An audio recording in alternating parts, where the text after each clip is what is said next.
So, as you relax more, you realise now, or you can realise now, and the other phrase, ambiguity. Ambiguity is absolutely wonderful. That's another NLP term.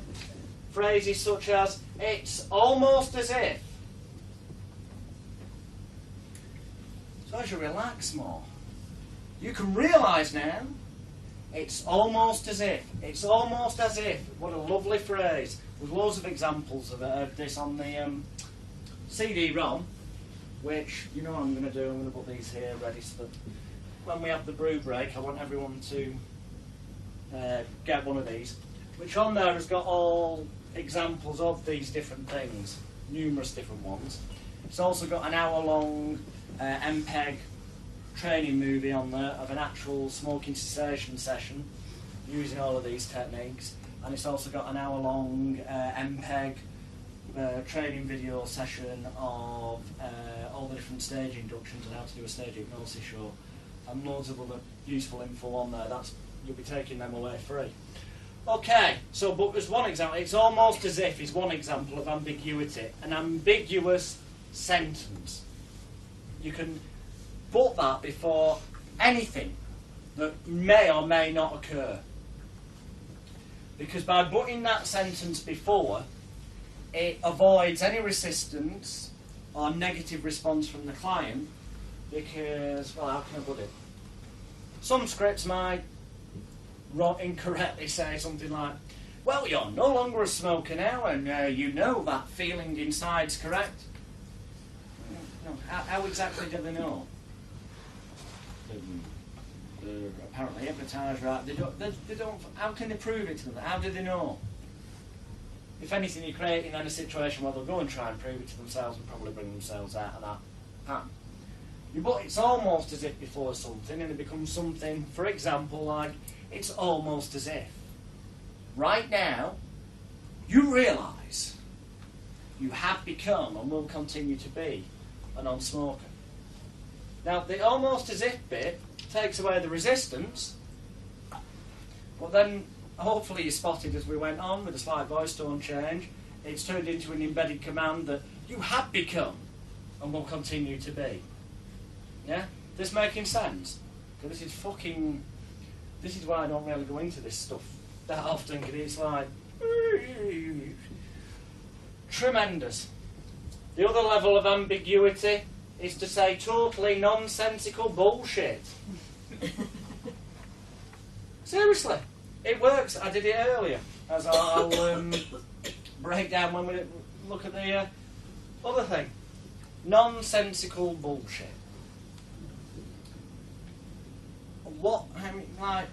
Like that example. In a few months' time, on the count of 3, when I click my fingers, in a way that feels right for you. Or phrases like, you don't know how you know, but you know the answer. And with the slight voice tone change at the end, that can also have an embedded command of, you know, you don't know how you know, but you know the answer. And if you think back to what I did with the CMT session, which is probably going to be a damn sight easier when you watch the smoking example on the disc I'm giving you to take away with you, or on one of the DVD sets that we're going to offer you at the once in a lifetime, you can't afford to miss it, price today. You'll see, some of you may recall from earlier, but you'll certainly see and then spot a mile off, now that I'm pointing out to you the way these things work, that just about every sentence from start to finish that I said for the 45 minutes or whatever that we were doing that CMT session, and just about in the book where the script is word for word that I use for CMT, audio CDs and what have you, every sentence from start to finish is made up of a combination of several of these. So there's link suggestions, i.e. binding together, this means that. There's embedded commands in practically every sentence. There's loop suggestions, which loop suggestions are whereby one thing you say that you know they're feeling at that time links to another. But they come to believe that through the point and principle of binding and linking. But as they come to believe it, the way the suggestion's phrased is it flicks them back over here again, but because they know that feels right, it flicks them back over here again, so it's compounding the suggestions that you've just given and sets off a loop that carries on going.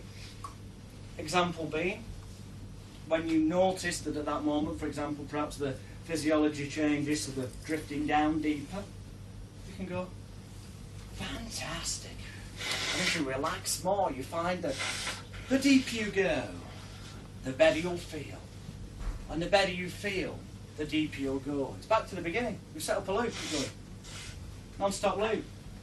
Hence, it's no wonder I've found personally, and I know that a lot of you have from speaking to you in the breaks, and I know a hell of a lot of people have from newsgroup postings, have found that using the CMT script, word for word that's in there, a hell of a lot of people end up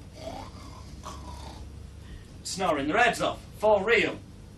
Because it, yeah, fuck it, I'll be egotistical and arrogant for a second. Hey, why change? It's the most powerful, fucking, cleverly constructed treatment script there is that I've been able to find fucking anywhere. Because others just have one sentence, that one's a loop suggestion, this one over here is perhaps an embedded command. There's fucking sentences. Now sit down, set yourself the task of going through, and you'll say a red pen, underline all the embedded commands you find. Whether it's in italics, different colour to tell you to voice tone, raise or lower. Go through trying to, finding all the binding, linking suggestions. Go through and underline them in green, let's say. All the loop suggestions, underline them in a different colour. All the ambiguous could mean anything. All the words that, don't get processed, that get deleted, deletions, NLP call it. Things like the don't, the won'ts, the can'ts, the wouldn'ts. And you'll find that you probably end up with a hell of a lot of the sentences have got at least 3 different colours under all the same words because of the way it's been constructed, so it's all there. So if you want the real lazy person true, use that script, which the majority of people on the Hypnotorious news group do. Or at least, at the very least, use it to teach yourself how to fluently improvise and become flexible, which is even more important, like I said before, so that you can end up improvising stuff like I was essentially doing before the lunch break, which I'll come to in a short while to sort of remind you of stuff. Right, where are we next? Metaphors. Yeah. Another thing that gets used are metaphors, which in NLP sometimes can be magic stories, but on a slightly different level. We spoke about the third person before, how to reframe something, which in NLP reframing means changing their perspective, their way of viewing a situation, so that something they once thought was positive becomes negative, and negative becomes positive. A metaphor. I'm trying to think of a good example here. Metaphor.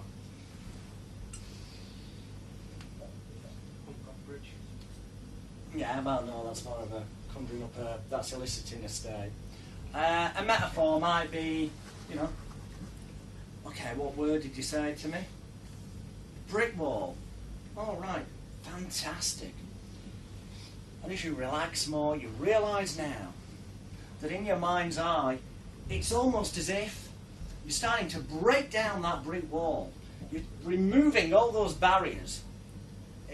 A metaphor is a visual image taking things so that it can be loosely, ambiguously linked to whatever their problem is that they're presenting, whether you know that or not, whether you're doing it content free or you're doing it knowing up front what the problem is.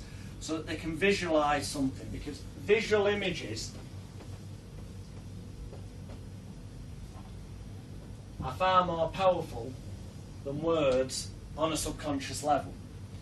Even though some people will swear blind, they're not very good at visualising things. So, another useful phrase, although I didn't bother using it today. Taste, smell, see, feel, hear everything. In NLP, they call VACOG, visual, auditory, kinesthetic, olfactory, gustatory. I've rearranged the order of them because it's a fucking mouthful, that. So, layman's terms, it's to be able to taste, smell, see, feel, or hear things. Right, well, normally, most people are either very good at visualising things, so it's, seeing them. Well, NLP teaches you all manner of ways of finding out whether a person's like that. Why fucking bother? Taste, smell, see, feel. NLP also has loads of ways, like, you know, nearly getting a smack in the face and asking them questions like, what specifically is it? Bollocks. Don't bother with it. Feel means that they're more of a touchy-feely person, so you know, phraseology-wise, they suggest to you that you should be saying things more along the lines of, you know, I can feel the pain you're going through. Oh, fuck off. That's a negative suggestion anyway. See, feel, hear. Or that they might, you know, if they're hearing person auditory, you're supposed to allegedly phrase things more along the lines of, I hear what you're saying. That sounds good. Fuck off. Smell, not very rarely going to come up, although there are sometimes salesmen going, I can smell money there, you know. Taste, it's not really going to be that relevant, unless you've got some really unbalanced person in front of you. But the easy way around it is just to throw them all in. Hence, as you'll see in the master script, it goes along the lines of, then as you relax more, relaxing down in your mind's eye, you realise it's 100% local reality.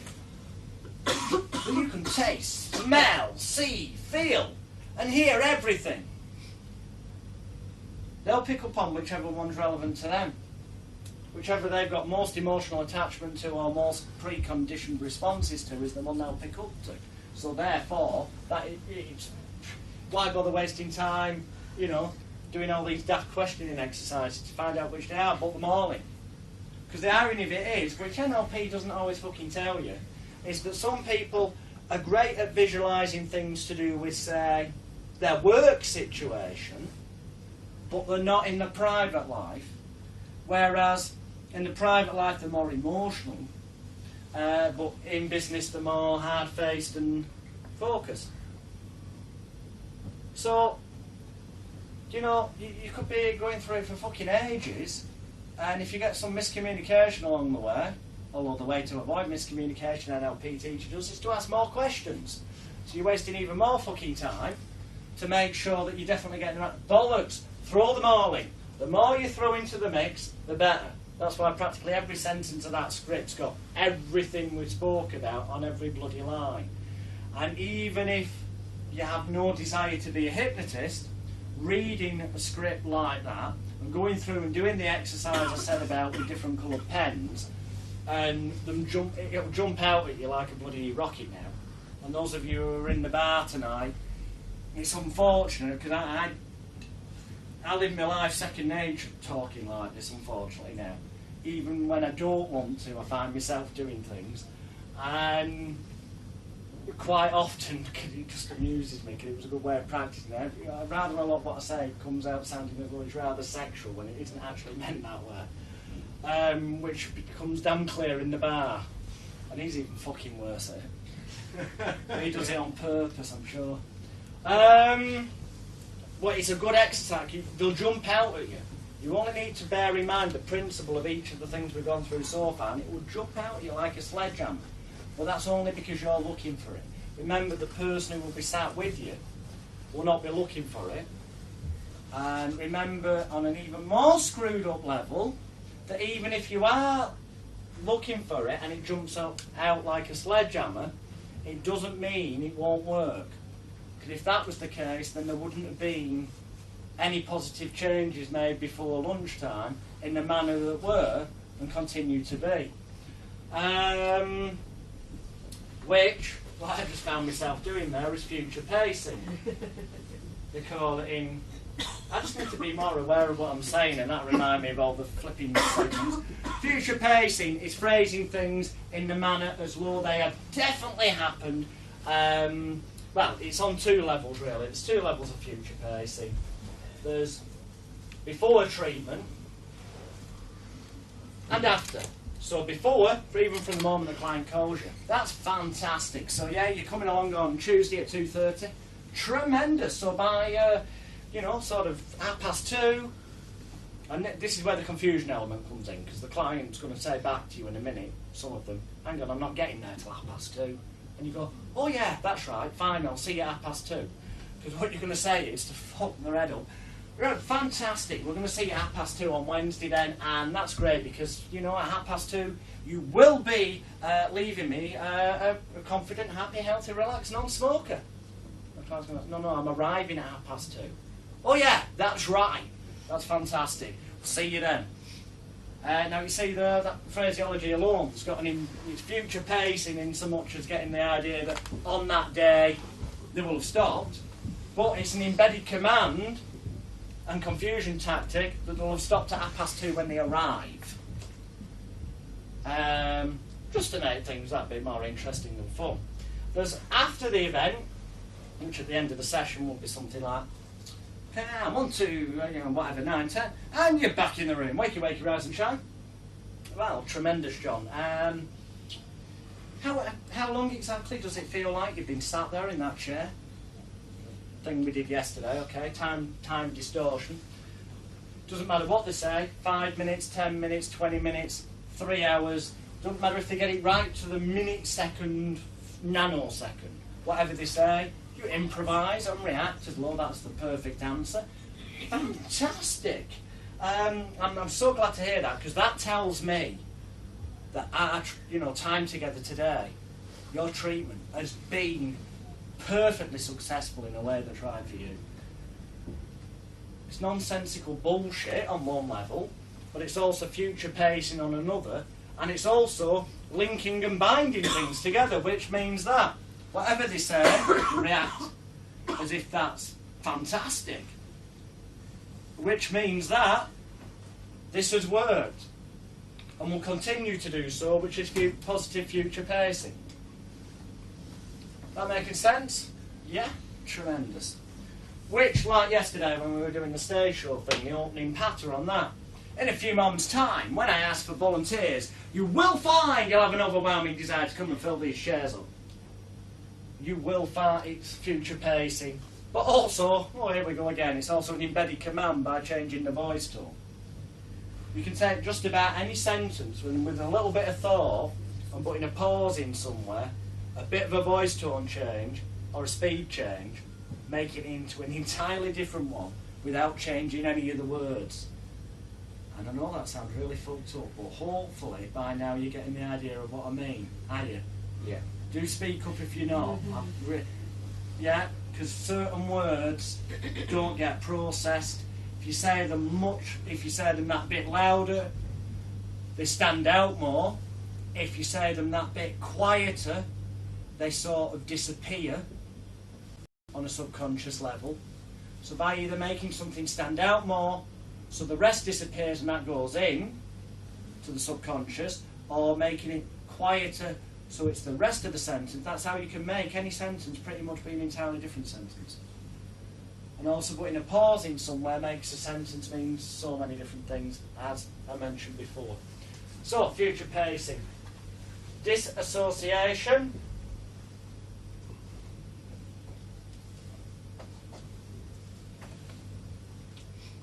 That's phrases such as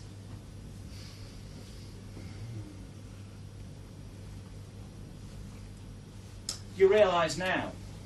No, it's hard taking them out of the floor.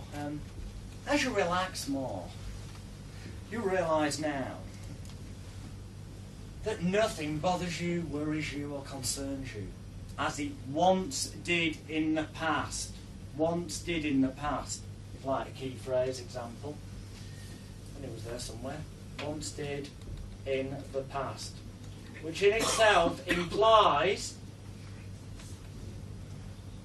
that it no longer bothers them. Or as NLP might say, it's a presupposition. Yes, I said that right. I normally get twisted on that. A presupposition that the change has already taken place.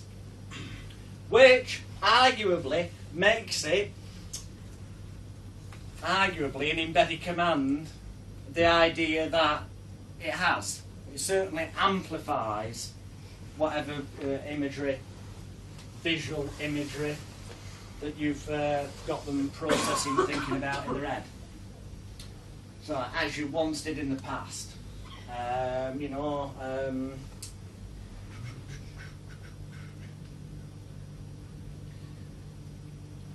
Future pacing, another example of future pacing, I'm trying to pull these out of context. Another example of future pacing will be a phrase like, you have now become and will continue to be a confident, happy, healthy, relaxed non-smoker.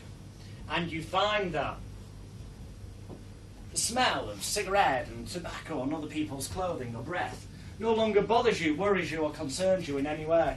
That's disassociation example, another one. Okay? So hopefully when you're looking at things on the disc, and there is a complete CMT smoking cessation session on there like we did earlier, they'll jump out at you like a sledgehammer. Once you're aware that these things can be done, the trouble is it's very difficult to have them done on you without them jumping out at you like a sledgehammer and being so fucking blatantly obvious that you end up thinking, how would that ever fucking work? But in truth, on somebody that isn't consciously aware, there's no conscious resistance. And even more ironic, as we've proven today, even when you are consciously aware that these things exist, even when you are consciously aware that these things work for you, they still work.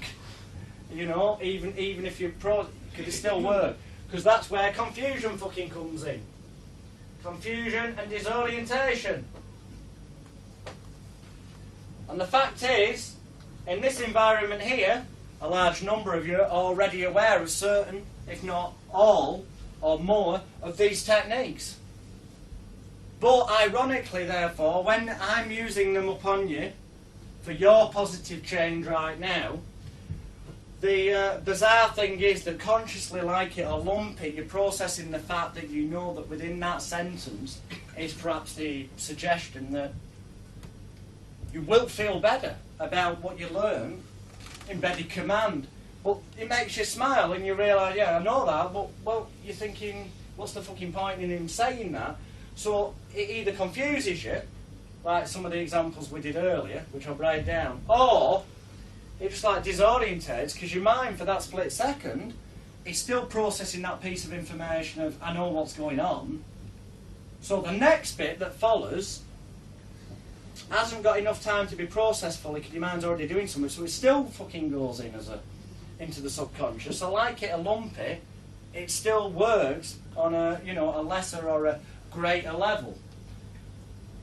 And with inductions, when you're putting people under, as we've demonstrated, confusion and disorientation comes in, whether that's a pattern interrupt situation, scaring the shit out of somebody, or putting them in an environment like on stage or at the front, in front of people, whereby they're not used to it. It feels strange. And it gives you that, for want of a better phrase, power to be able to do those things and have that confidence inside that it will work. Confusion is, yeah. This is where I just need to remind myself briefly of what I actually did earlier. Yes, okay, so we need to cover state, elicitation, we need to cover the reframing, submodality change, anchoring,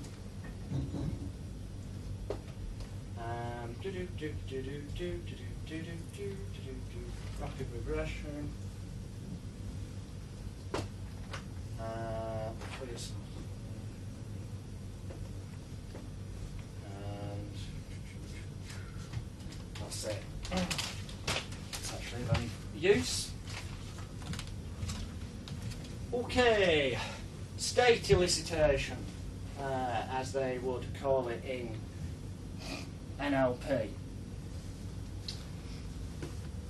Or eliciting a state. Why fucking use the word elicit? They just want to be pretentious, arty-farty fuckers. In other words, getting somebody to feel a certain way at the time you want them to. That actually has an emotional link to them on either a first or second-hand basis in the context of what I said to you before. Hence, things like, you know, like as you relax more now in your mind's eye, you realise that you can, right now. Imagine a time in your life when you felt wonderful, relaxed, on top of the world, where you felt proud, confident, inside, safe, calm and secure. You're eliciting within them that sort of state. Or if you were trying to anchor them, but we'll cover what anchoring is after, just bear it in mind. If you're trying to anchor them, it could be eliciting a negative or painful memory, like we sometimes use in the CMT session, such as, and as you relax now and you see, you know, well, the television set's a good example of that. See yourself on the TV screen, as you once were in the past. Future pacing, disassociation. And realise now, bless you, darling, and realise now, as you walk towards that television screen, how painful that feels inside, how bad you feel about yourself inside, how you wished you'd made this intelligent decision many years ago. That's... The trouble is I can't give you examples, that are just one, because that's disassociation, future pacing, and it's eliciting the painful state, but in a manner whereby it's helping to push them away from the thing that's currently a problem. Yeah? Because a large amount of therapy, I like it a lumpy, is just about everything in life, actually, is down to pain and pleasure. Especially BDSM and bondage. Fucking tremendous. No. No. It is what? It is about pain and pleasure, right? Because things that we do and enjoy, we do because we find them pleasurable, okay, on some level, even if it's a crazy fucked up level. Smokers smoke because they enjoy it on some level. They may tell you differently, but they fucking do. Somewhere there's a wiring diagram in their head that says to them on a level in the subconscious, have a cigarette. You know you want to, you enjoy it, okay? And the idea of not having one, is sort of, painful. I want one, I want one, I want one, I want one. So they'll do anything they can to avoid the pain, which is pushing them towards the pleasure of lighting another one up and having a cigarette. Or the other way around, it could be that at the moment, here, which is pleasure, okay, and we're getting this firmly anchored. This side of the room is pleasure. I'm making it fucking obvious to you here, okay? Pleasure. For after the break, this is the pleasure. Oh, fucking hell, that looked bad then, didn't it? What I was saying about yesterday. This is the pleasure. Yeah, a visual, no, never mind. Pleasure's here, okay, and they get some kind of pleasure on some level from the fact that they have allowed themselves to become too shy to do public speaking. On some level, somewhere, a wiring diagram went on. Neural wiring diagram, a great book by Timothy Leary, if you find it on the internet, Neural Wiring Diagrams. It's all about how we create electrical connections in the brain. What all these techniques are really doing is trying to break the one electrical connection that's not doing what we want it to do at that time and create one that will. So the pleasure, somewhere they're getting a gain, a pleasure out of not being able to do that public speaking. Okay? Even if they tell you verbally and consciously that, well, how can I be gaining from this? Because if I could do the public speaking, then I'd get a pay rise. Somewhere there's got to be a fucking pleasure, a benefit to them. Because otherwise they wouldn't be in that situation. And somewhere in their mind, over here, there's got to be pain that tells them, that makes them realise that that makes them realise you're sick, that makes them realise that, you know, I don't want to do that public speaking because on whatever level perhaps they tried it once and it was a day where, who knows, they died on their ass, they got sacked the same day. There'll be some connection somewhere that makes it too painful to do that public speaking. So somehow we have to take that wire, snap it, and put a new one in so it's wired up in such a way that it's the other way around. Okay? So that, for example, what was once painful becomes pleasurable, so that the wire now, its main electricity supply, it's pleasurable to stand up and do the public speaking. And it will be actually painful not to do it, which is like a visual image you could give them is, you know, how much benefit they would get from getting that pay rise, and you know what a better lifestyle it would give them. And if they don't, then you know they're going to be stuck in poverty, and the fucking kids are going to die, and you know, I mean, I'm taking it to the extremes, but the point is, you make it painful not to do it, and you make it pleasurable to do it. Everything in life is about pain and pleasure. Anyone tells you they don't do something for some sort of material or emotional or physical or spiritual gain is talking bullshit. Because the moment that you're not doing something for either material, physical, spiritual or emotional gain, you haven't got a pulse or a heartbeat. You're dead. Because physical words covered it all. At some point, you've got to breathe. So in that scenario, you're getting leverage then. In that scenario, just gaining some leverage as to why they've got to move to. Yeah, which oddly enough is another NLP term I was going to cover after the brew break. But good man, yeah, you find out what is painful for them, i.e.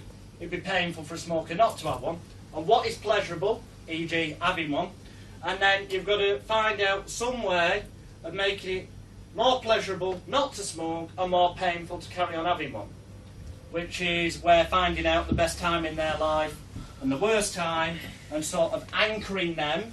Anchoring basically means linking together the idea, thought, emotion or feeling that if they continue smoking, all the fucking relatives will die as well as them, and the kids will get fucking murdered or something. The pleasurable idea that by stopping, you know, they're going to be healthy, happy and shag all the fucking women they fancy on the planet or something.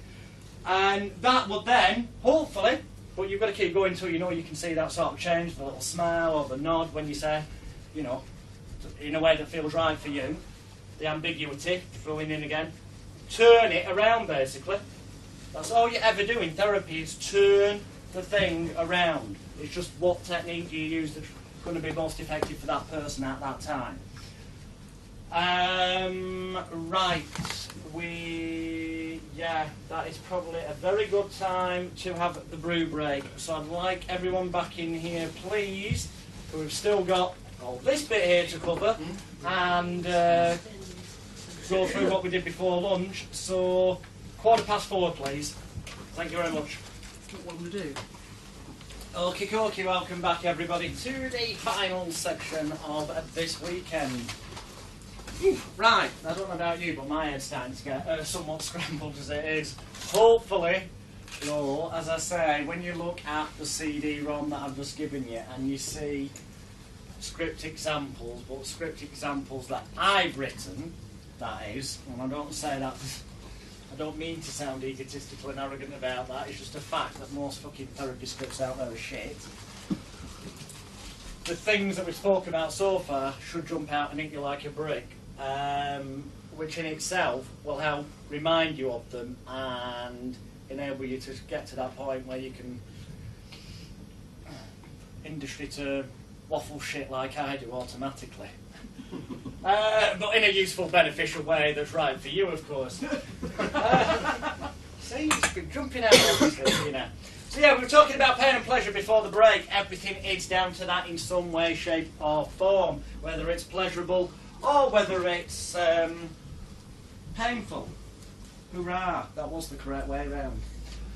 Now, what we have then is the thing called Anchoring. Okay. Anchoring. This can be done with several different senses.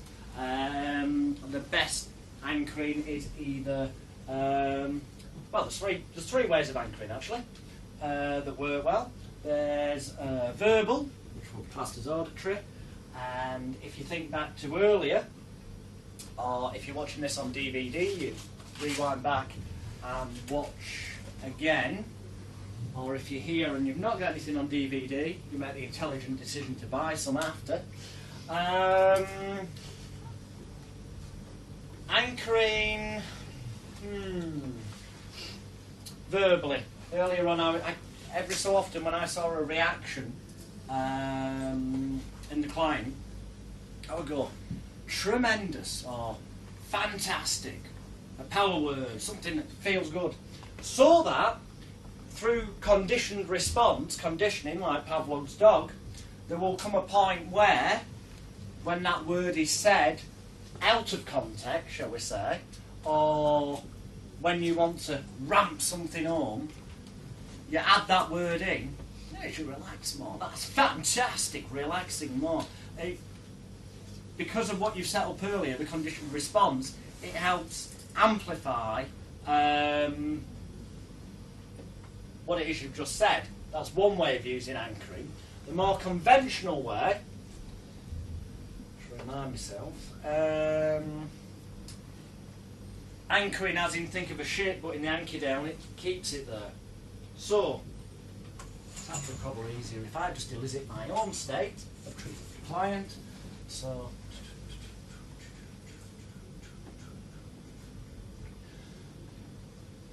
you can imagine that in your mind's eye on the count of 3. When I click my fingers like that, you'll say the first thing that comes into your head. Okay, 1, 2, 3, whatever it is. Fantastic. You may remember earlier, this went on a bit, especially with you, Niru. Whatever it was you said, it wouldn't have really mattered. Point is, fantastic, fantastic, fantastic, fantastic, fantastic. Anchoring the idea that whatever is said is fantastic, it's good, it's positive, it's a lovely, nice, ambiguous word, but in a positive sense that means whatever you want it to mean. And because we then, an earlier example was with Antonia, time and a place where it felt bad, and then we took the really good feelings of a place that felt good, calm, relaxed, safe, secure, and now sort of push those in like we did with the shape with Simon. When I've done things, it's just like it sort of goes blank in my head. So it was then anchored to that spot, like we did with CMT, the finger and thumb. Pressing it together so that it's anchored to that physical action, so that that becomes the trigger to set off those good feelings. So when you make your finger and thumb, bring your confidence, feel really good inside. That will be a physical anchor. Or, you know, in speed seduction, or you can do it with you can do it with clients, especially if you watch. And it begrudges me to say it, because we know that on a personal level, there's a certain televisual hypnotist who I don't particularly like. But if you watch certain programs of him on a certain satellite channel, he is particularly good at anchoring, and you'll see him doing it all the time. And he does do it in a physical manner, where when he said something that he wants to go in there or be amplified, he will just gently, on some occasion, tap the client just ever so gently on the front of the knee. So yeah, just think about that good time in your life, yeah. And he sees the smile and just taps the knee gently. That's fantastic. And now just sort of, you know, think about whatever it is. Sees the little smiley reaction, taps them on the knee. So that, for example, whichever knee's been tapped, same knee every time, same point, at some point later in the session, if you wanted to amplify something and give them all those feelings inside, all you'd have to do is just gently tap them on the knee and say, fantastic, and it would trigger off those feelings that they felt before because they're anchored to that point, physically. That's a physical anchor, like the finger and thumb. A verbal anchor, well, it's a physical and verbal, because verbal anchor can just be attaching those feelings to a key word, like fantastic or tremendous. Tremendous is one I use more often than not, because most NLP courses, people walk away and end up saying fantastic for some reason. So I thought I'd just be a bit different. But it's the principle that matters. It can also be, the anchor could be visual. So hopefully, and please don't. No, fuck me, doesn't get computed by the mind, so I've just told you all to do it. I'm not trying to do that. But please don't answer to the positive, to the question I ask you in a minute, unless it's a truthful answer. But before the break, when I was explaining to you about pleasure and pain, whilst doing that, explaining to you what this is, which is a psychological thought process and the way of going about doing it, the actual fact of the matter is, by going here, I was anchoring you to this side of the room being pleasure, and this side of the room being pain, which technically in NLP gets called spatial anchoring, because you're anchoring people to certain spaces in the room. So, you know, it could be that then I tell you a magic story about this time, and I really didn't know what was going on. I was so confused, I just didn't know whether we were here or there. And I could talk some really off-the-head shit, so that by the time I finish standing here, you think, for fuck's sake, what the hell was he on about? So that then later on, when I go over here, to say something positive with positive impact, to make a positive change, you're already anchored to the idea that anything I say in this area of the room is great. It's good. It's pleasurable. If I go over here to say something that works in public speaking, oh, no. It already triggers off just by the visual image of where I am in the room that it's going to be painful or not so good or something like that. And if I stood here, it'd just be like, way fuck up confusion, which would be ideal if you were going to do an induction on somebody. It'd amplify things. And if you think back, especially if you get hold of the DVDs of this weekend, or you get such DVDs as the NLP and Hypnosis Exposed Master Practitioner set, or for that which teaches you more about NLP than, in the opinion of people who attended, than so-called Richard Bandler and McKenna Breen courses do, because there's testimonials to that effect from people who were there. For that matter, if you get the No Such Thing as Hypnosis set, which is all there is to know about stage hypnosis, hypnotherapy, or the Secrets of Hypnotic Success set, telling you how to get clients through your door and make money, or the Confessions of a Hypnotist set, which teaches you how to do all the Derren Brown stuff and be a kooky person and treat kids with therapy, or even the Millionaire Plan set, teaching you how to earn a fortune and retire within 3 to 5 years running your own absolutely fantastic internet business. See, he's triggered you off. Like it or lump it, it works, even when you're aware.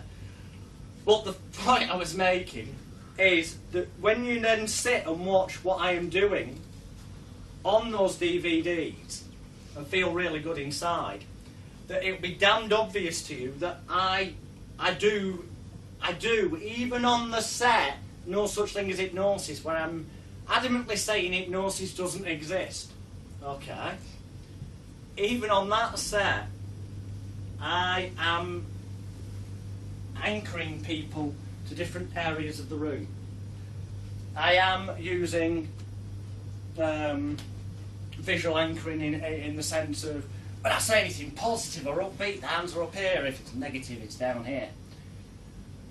So all the stuff that ironically on the No Such Thing as Hypnosis set I say doesn't work, which I've confessed to you and demonstrated to you this weekend most certainly fucking does, I have actually been using for the entirety of my career.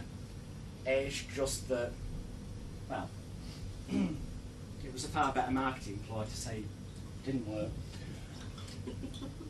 But it's really good in terms of you're looking at them and, you know, like, that's obvious. And if you're going to see any public speaker, anyone that's good public speaker, I should say. That was very vague and generalised. But a good public speaker will do the same thing. Whether they're consciously aware of it or not is another matter. But being consciously aware of these techniques is the difference between, you know, being able to wake the crowd up when you want to, being able to confuse them when you want to, and being able to sort of bring the pace down and create other thoughts and changes when you want to, which visually can be done with the hands as well. Or if you sat down, it can be done in offices, it can be done with where you may be sat, you know, there. And Delavar, who was one of my great mentors when I was younger, well, no, this is a fucked up story, isn't it? Don't worry, we are going to get through these final few bits before the end of the day. I went to Delavar's house once in Loughborough, and I was nearly 15 at the time. I was already doing therapy. And I don't tell this story on any of the other DVDs for reasons which become quite obvious in a moment. I went to his house. I knew I was stopping there overnight. It was approaching 11 o'clock by the time the train arrived. We had some lunch, sat down, so he was asking me how I was getting on with things. I explained that, yeah, I've done a few more shows, stage hypno-wise. I've done some more clients, because I was lying about my age from 14 and doing clients from then. And he was sat there, and I just noticed from the corner of my eyes I'm talking to him. I was always taught when you're talking to somebody and you're listening, look at them so they know that you're listening and paying them attention. And he just started, as he was talking, moving his pen up and down, up and down. And obviously he wasn't sat there saying up and down, because I'd have thought he'd lost the fucking plot. You know, you do understand, I'm just trying to get the point across to you. And he's talking about all manner of things like, oh, that's great, Alex. And, you know, he said, when you go out on stage, do you feel nervous? And I said, well, yeah, obviously I do. I'm shitting myself. Because if you don't get them under, you've not got a show, sort of thing. And I did notice once or twice from the corner of my eye, I thought, oh, for fuck's sake, he's a fidget. So that's it. Suddenly I'm consciously aware briefly of the fact this pen's going up and down. So I'm trying to ignore it. The more you try to do something more, the more you find yourself doing it, whether it's on a conscious level or a subconscious level. And unfortunately that's the law of reversed effort, which means hence when you know you've effected a cure in somebody, and after you want to show that the connected emotional state to that has gone lower and drifted down, you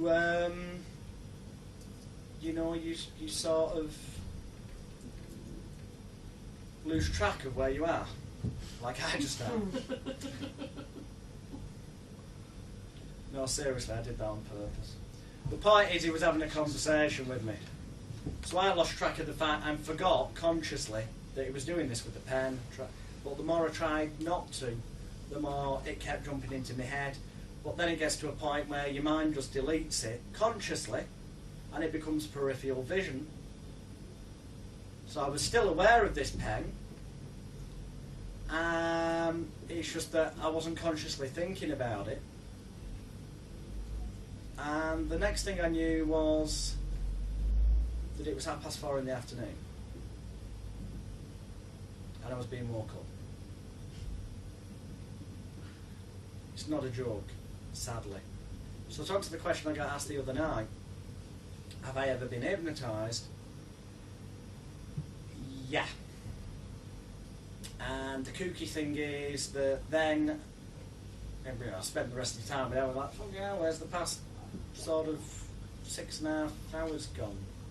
Sort of thing, that realisation that, but I don't remember being hypnotised sort of thing, so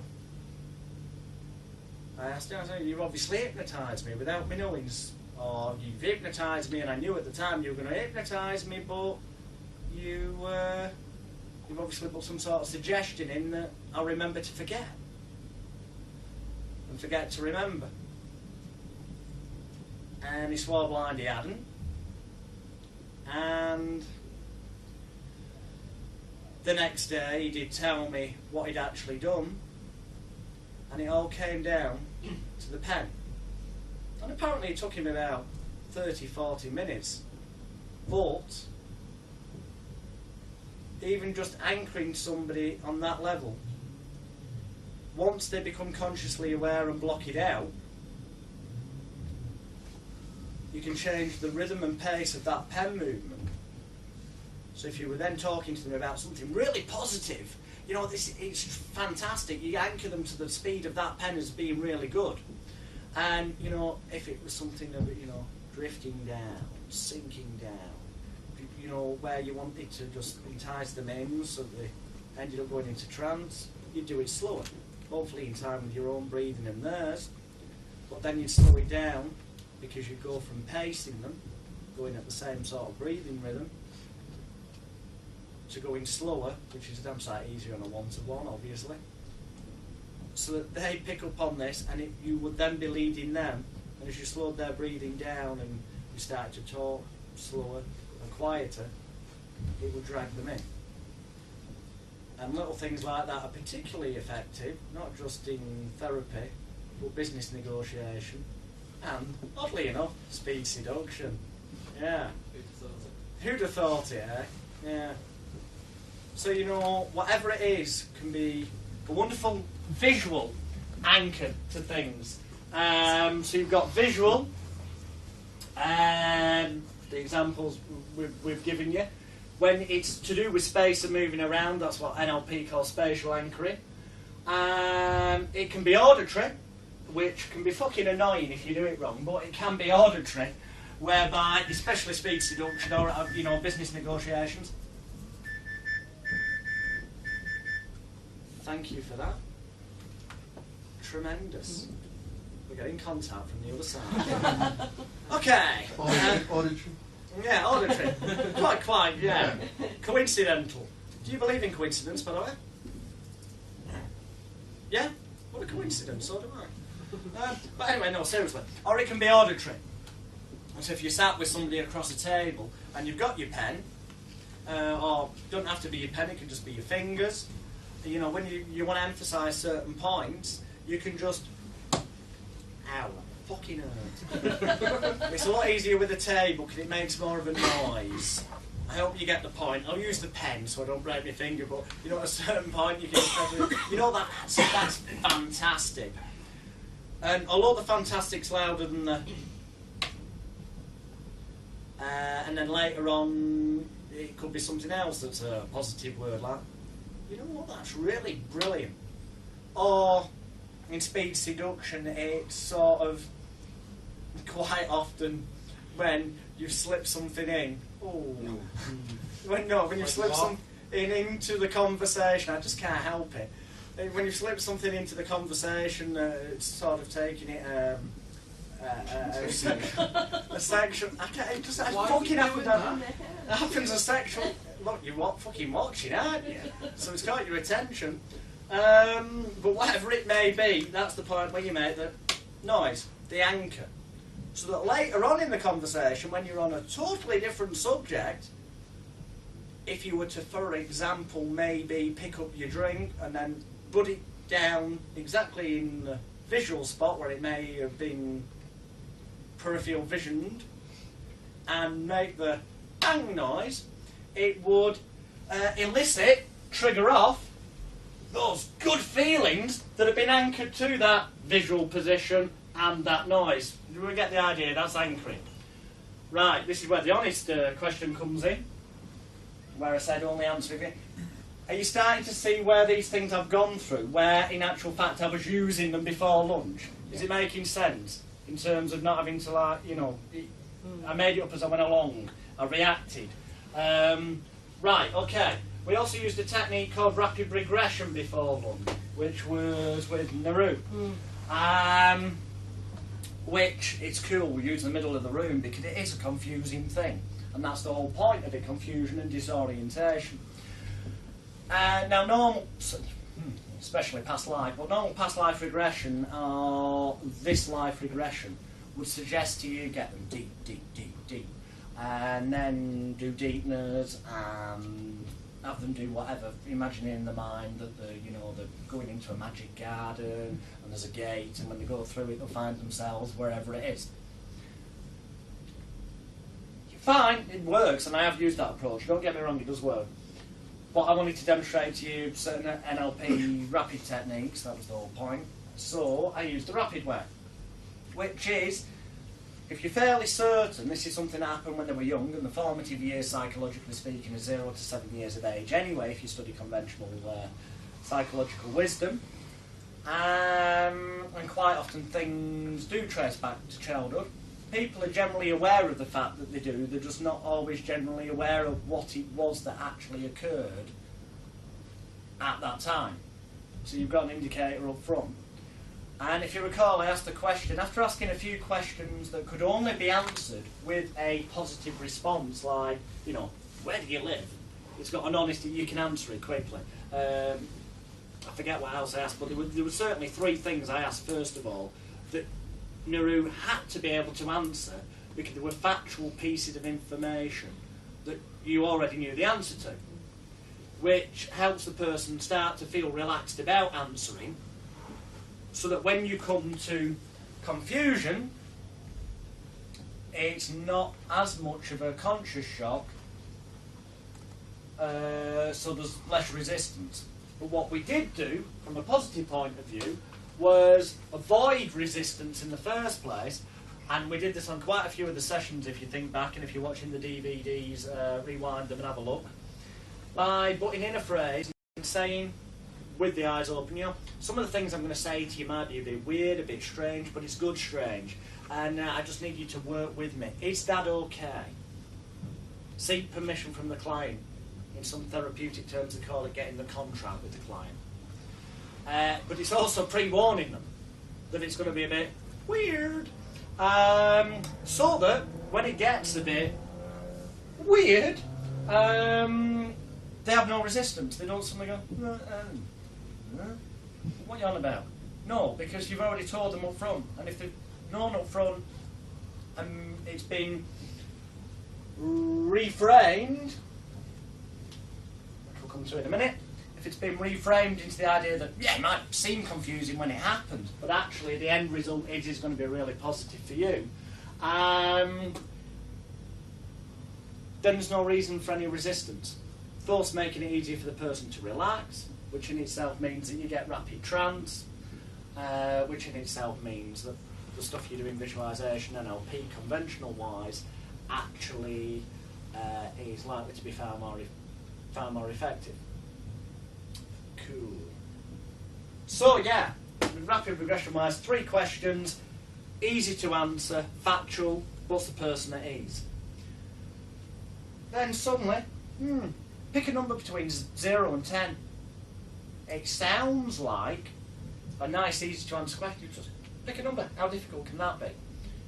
But we've got the subconscious answering now. We've said up front, just say the first thing that comes into your mind, which is called free association, by the way. Free association. First thing that comes into your mind. So, to come out with the number, whatever it may be, I seem to recall it was 7. So you got 7. Fantastic. Anchoring, you say everything was all layering on top of each other. Okay, so you're 7 years of age, where are you? We tell them. Now, some conventional approaches would say, don't lead the client. But we just said, so you're 7 years of age. We've not said anything bad happened when they were 7 years of age. It's implied, but it isn't stated. It leaves it up to them to decide, but there isn't really any resistance because we covered that before we started the journey, before we started the process. Fantastic. So you tell them that that's the age.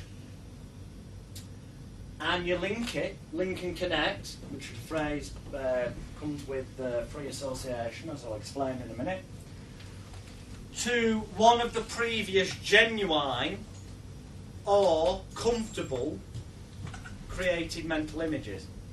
And as it's jumping back into my head now, Guru had said something about a hedge, and that was safe and comfortable. Yeah? It was green. And green. Anyway, we linked and connected that to, so 7 years of age.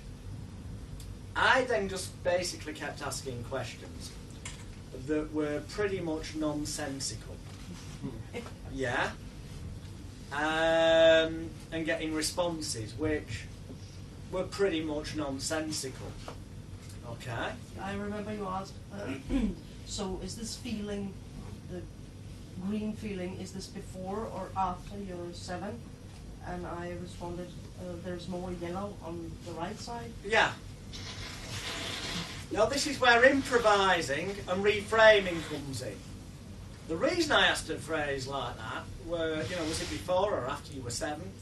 It's because on a subconscious level, the subconscious by then is in tune and knew what the intent of that session was before we started. So, I'm pretty certain 7 years of age would be the correct age. Because if it hadn't have been, then the answer to the embedded question of was it before or after 7, where I also changed my voice tone so that it was a subvocal question in that context rather than command, would have been either, it's before or after. So we'd have known what direction to move in. When I realised that there wasn't really any direction to move in, as often happens with rapid regression, it seemed the subconscious at that time anyway had given the number 7, so that's what we're going to work with. We then wanted to effect some sort of change, because that's all it's about, some sort of change in what the client is saying and the way they're reacting in a positive manner, then convinces them some sort of change has occurred, so that then it becomes a self-fulfilling prophecy and helps them. It is actually pretty much as simple as that. So it's improvisation and bullshit. But good bullshit, because there is a sound, logical, psychological reason behind the ways of doing it. So when I realised that, we went back to rapid regression, and it was visualisation in terms of a library, books, and there's also something with 17. Oh, flip open the book. It was page 17. You went to. I haven't got a clue what that meant. Not that it matters. Why did you ask? There's a 7 in there again, though, wasn't there? Yeah, but why did you ask? What does the number in? No idea. The reason I asked is because by getting you to take a book off the shelf, it's giving you that free choice. It's random. You then open it at random when told to. So that's conditioning and anchoring also. And it's a metaphor for, and now look down, see the page, what is it it's telling you? And I then went into metaphorically reframing things by saying things like, okay, because we were getting quite, looking back on it, the way, the sense and feeling I was getting at the time, the responses was getting was somewhat, shall we say, negative. So that's why I got you to invent, well, not negative. They were negative in terms of helping you make a change, because everything you were saying was positive. Does that make sense? So I got you to put the book back and you picked another. Now then when you got this book, you said it was thicker, it was more mature, more adult, more controlled, felt better. Tremendous. They're all the sort of fucking words we want to be hearing from the client. Perspective change from something that happened when young to adult, mature. Hence, that is when I anchored the idea of you throwing that somewhere safe in your subconscious, ramp up that state, notice how good it feels. This making sense? Yeah? Because it is really... Cool.